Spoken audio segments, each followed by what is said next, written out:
Hello guys, இன்றைக்கி December 22 current affairs தான் பார்க்க போகிறோம். ஸோ ஃபஸ்ட்டு பார்க்க போகிறது என்னென்னு பார்த்தீங்கன்னா 55வது ஜிஎஸ்டி கவுன்சில் கூட்டம். ஸோ நேற்றே நம்ம பார்த்துருப்போம். இது எங்கே நடந்துச்சு? ராஜஸ்தானில் இருக்க ஜெய்சால்மரில். ஸோ இதில் முக்கிய பரிந்துரைகள் அப்படிங்கிறதெல்லாம் கொடுத்துருக்காங்க. என்னென்னு பார்த்தீங்க அப்படின்னா செறிவூட்டப்பட்ட அரிசி. ஸோ இதுக்கு வந்து ஜிஎஸ்டி அப்படிங்கிறது 5% கம்மி பண்ணணும் அப்படிங்கிறத கேட்டிருக்காங்க. ஸோ இந்த செறிவூட்டப்பட்ட அரிசியை பற்றி நம்ம பார்த்துருப்போம். அதில் வந்து ஜஸ்ட் இந்த ஃபோலிக் ஆசிட் சம்திங் என்னெல்லாமோ ஆட் பண்ணி அதை வந்து செறிவு பண்ணுவாங்க. ஓகேவா? ஸோ அந்த ஊட்டச்சத்து நிறைந்த ஒரு அரிசியாக மாற்றுறது தான் அந்த செறிவூட்டப்பட்ட அரிசி. ஸோ அதுக்கான ஜிஎஸ்டியை கம்மி பண்ண சொல்லியிருக்காங்க. அதே போல் பாப்கார்ன்ஸ் எல்லாமே வந்து இந்த பேக்கெட் பண்ணி இருந்துச்சு அப்படின்னா 18% வரை, அந்த ஸ்வீட் பாப்கார்னுக்கு 18% வரைக்கும் ஜிஎஸ்டி கொடுக்கலாம். ஸோ மற்ற பாப்கார்ன்ஸ்க்கு 12% ஜிஎஸ்டி அப்படின்னு சொல்லியிருக்கிறாங்க. ஸோ இது எல்லாமே ஒரு கொடுக்கப்பட்ட பரிந்துரைகள் அப்படிங்கிறது ஒரு முக்கியமான விஷயம். ஸோ எங்கே நடந்துச்சு அப்படிங்கிறத மட்டும் நல்லா ஞாபகம் வச்சுக்கோங்க. அடுத்தது ராமாயணம் இதிகாசம். ஓகேவா? ஸோ இது எல்லாமே அரபு மொழியில் மொழிபெயர்த்திருக்காங்க. ஸோ நம்ம பிரதமர் வந்து குவைத் போயிருக்காரு.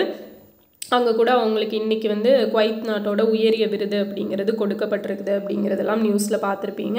ஸோ அதை நம்ம நாளைக்கு வர நியூஸ் பேப்பரில் வந்து அதை பற்றி டீட்டெயிலாக பார்க்கலாம். ஸோ இன்றைக்கி என்ன இருந்துச்சு அப்படின்னா இந்த ராமாயணங்கள் எல்லாம் அரபு மொழியில் மொழிபெயர்க்கப்பட்டிருக்குது. ஸோ அதை யார் மொழிபெயர்த்திருக்காங்க அப்படின்னா அப்துல்லா அல் ஃபரூன் அப்படிங்கிறவர் தான் மொழிபெயர்த்திருக்காரு. ஓகேவா?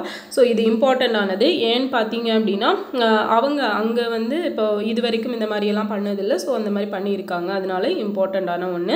அடுத்தது தேர்தல் நடத்தை விதிமுறைகள் இயர் என்னன்னு பார்த்தீங்கன்னா 1961. ஸோ உங்களுக்கான கொஸ்டின் பார்த்தீங்க அப்படின்னா தேசிய சின்னங்களுக்கான சட்டம். ஓகேவா? ஸோ அந்த ஆக்ட் எப்போ அப்படிங்கிறத சொல்லுங்கள். அதே மாதிரி பார்த்தீங்க அப்படின்னா எலெக்ஷன் பற்றி சொல்கிற பார்ட் அண்ட் ஆர்டிக்கல் எதுலேருந்து எது வரைக்கும் இருக்க ஆர்டிக்கல் வந்து எலெக்ஷன் பற்றி சொல்லுது அப்படிங்கிறதையும் கமெண்டில் சொல்லுங்கள். அடுத்தது மெடல் ஆஃப் எஃபிஷியன்சி. ஸோ இந்த மெடல் ஆஃப் எஃபிஷியன்சி அப்படிங்கிறது என்னென்னா பக்ரைனோட உயரிய விருது. ஸோ இந்த விருதை பெற்ற ஒரு முதல் வெளிநாட்டவர் யார் அப்படின்னா நம்ம இந்தியாவை சேர்ந்த தொழிலதிபரான ரவி பிள்ளை அப்படிங்கிறது தான். ஸோ இவரோட கம்பெனி வந்து ஆர்பி அப்படிங்கிற கம்பெனி. ஸோ இந்த கம்பெனி வந்து பக்ரைனோட வளர்ச்சிக்கு ரொம்பவே ஹெல்ப்பாக இருந்தது அப்படிங்கிறதுக்காக தான் இவருக்கு பக்ரைனோட உயரிய விருதான மெடல் ஆஃப் எஃபிஷியன்சி அப்படிங்கிறது கொடுத்துருக்காங்க. ஸோ மெடல் ஆஃப் எஃபிஷியன்சி எந்த கண்ட்ரியோட உயரிய விருது அப்படின்னு கேட்டாங்கன்னா பக்ரைன் அப்படிங்கிறத மறக்கக்கூடாது. அடுத்தது நேத்தே பார்த்த மாதிரி நம்ம முதலாவது சர்வதேச தியான தினம் யுனைடெட் நேஷன் வந்து டிசம்பர் 7 வந்து அனௌன்ஸ் பண்ணியிருப்பாங்க. இந்த வருஷம்தான் சர்வதேச தியான தினம் அப்படிங்கிறத டிசம்பர் 21 செலிப்ரேட் பண்ண இருக்கோம் அப்படின்னு சொல்லி.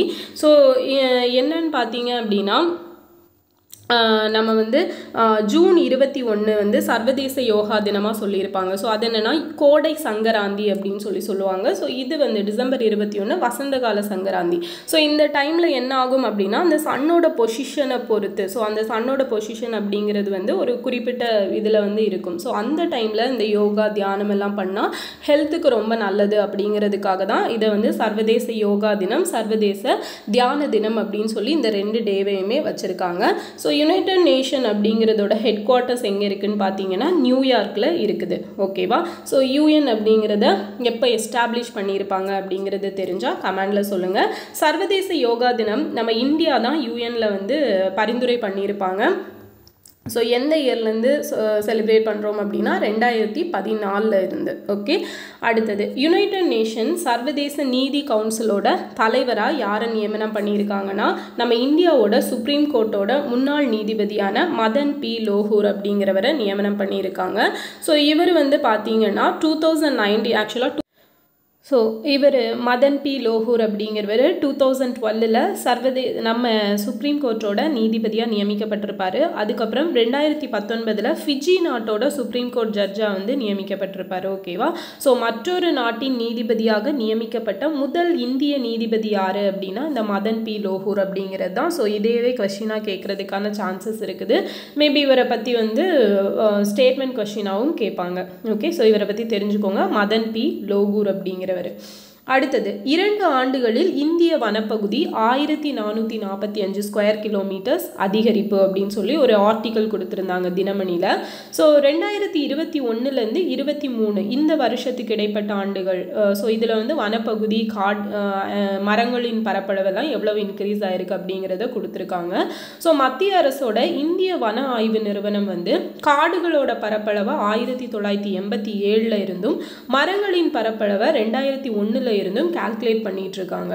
ஸோ வனம் மற்றும் மரங்களின் பரப்பு 2023 ஓவராலாக சேர்த்து எவ்வளவு இருக்குன்னு பார்த்தீங்கன்னா 25.17% அப்படிங்கிறது நம்ம இந்தியாவோட வனம் மற்றும் மரங்களின் பரப்பு. ரொம்ப ரொம்ப இம்பார்ட்டண்டான டேட்டா. ஸோ ரெண்டும் சேர்த்து 25.17. இது வந்து பாரிஸ் ஒப்பந்தம் வந்து போட்டிருப்பாங்க இல்லையா. ஸோ 2015 நவம்பர் 30 வந்து போட்டிருப்பாங்க. ஸோ அந்த ஒப்பந்தத்தில் பார்த்தீங்க அப்படின்னா வனப்பரப்பு விரிவாக்கத்தின் மூலமாக கரியமில வாயு உமிழப்படுறதை வந்து 250லேருந்து 300 crore டன்னாக வந்து உமிழ்வை வந்து இது பண்ணணும் அப்படிங்கிறதுக்கான இலக்கா 2030 வந்து வச்சுருக்காங்க. ஸோ இதுவுமே ரொம்ப ரொம்ப இம்பார்ட்டன்ட் தான். அண்டு காடுகளின் பரப்பு அப்படின்னு எடுத்துட்டீங்க அப்படின்னா காடுகள் மட்டும் பரப்பளவு எவ்வளவு இருக்குன்னா 21.76% அப்படிங்கிறது இருக்குது 2023 டேட்டா படி. ஸோ மரங்களின் பரப்பு மட்டும் பார்த்தீங்கன்னா 3.41% இருக்குது. ஓவராலாக வனம் மற்றும் காடுகளின் பரப்பு தான் சேர்த்து 25.17%. ஸோ தேசிய வன கொள்கை அப்படிங்கிறது 1988 நம்ம இந்தியா வந்து ரிலீஸ் பண்ணியிருப்பாங்க.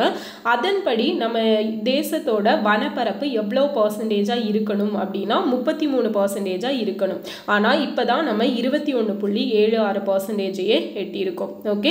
ஸோ இதுக்காக தான் வந்து நம்ம தமிழ்நாட்டில் பசுமை தமிழ்நாடு இயக்கம் அப்படிங்கிற ஒன்றை கொண்டு வந்திருப்பாங்க. அதோட முக்கிய நோக்கம் என்ன அப்படின்னா காடுகளின் பரப்பளவை 33% இன்க்ரீஸ் பண்ணணும் அப்படிங்கிறது தான். ஸோ அந்த பசுமை தமிழ்நாடு இயக்கம் எந்த இயரில் கொண்டு வந்தாங்க அப்படிங்கிறத கமெண்டில் சொல்லுங்கள். அடுத்தது வனம் மற்றும் மரத்தின் பரப்பளவு வந்து இதன் அடிப்படையில் எந்த ஸ்டேட் வந்து ஃபர்ஸ்ட் பிளேஸில் இருக்காங்க அப்படின்னா மத்திய பிரதேஷில் தான் வனம் மரங்கள் ரெண்டையும் சேர்த்து அதோட பரப்பளவு மொத்தமாக அதிகமாக இருக்குது. எவ்வளோனா 85,724 ஸ்கொயர் கிலோமீட்டர்ஸ். செகண்ட் வந்து அருணாச்சல் பிரதேஷ், தேர்ட் வந்து மகாராஷ்டிரா. ஸோ அருணாச்சல் பிரதேஷில் பார்த்தீங்க அப்படின்னா 67,000 அண்டு மகாராஷ்டிராவில் பார்த்தீங்கன்னா 65,000 ஸ்கொயர் கிலோமீட்டர்ஸ் வந்து பரப்பளவு இருக்குது. ஸோ காடுகளின் பரப்பளவு மட்டும் பேஸ் பண்ணி பார்த்தோம்னா ஃபர்ஸ்ட் பிளேஸில் மத்திய பிரதேஷ் இருக்காங்க. செகண்ட் வந்து அருணாச்சல் பிரதேஷ், தேர்ட் பிளேஸில் வந்து சத்தீஸ்கர் இருக்காங்க.